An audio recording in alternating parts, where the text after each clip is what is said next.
বসবেন, বাচ্চা থেকে বয়োবৃদ্ধ সবাই কীর্তন শুনবেন।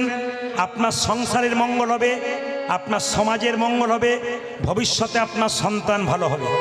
ও মায়েরা, কোন সন্তানের মা চাই আমার ছেলে চোর হোক ডাকাত হোক? সব সন্তানের মা চাই আমার ছেলে কৃষ্ণ ভক্ত হোক।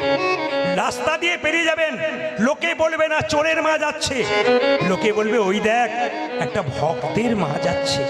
তাই প্রত্যেকের কাছে নিবেদন রইল, হিন্দু সনাতন ধর্মের মানুষের কাছে আমার নিবেদন রইল, এই প্রদীপ পাল আসরে বর্জন করে বলল সনাতন ধর্মকে বাঁচান, হিন্দুত্বকে রক্ষা করুন। স্বামী বিবেকানন্দ গর্ব করে আমেরিকার মাটিতে বলেছিল আমি হিন্দু। আপনি যেন গর্ব করে বলতে পারেন আমি হিন্দু। আপনি সব ধর্মকে সমানভাবে সম্মান দেবেন, কিন্তু নিজের ধর্মকে ছোট করবেন না। বারবার বলে রাখি, ওগো মা, ভগবানকে সবাই চিনতে পারলো, আমরা চিনতে পারলাম না কেন?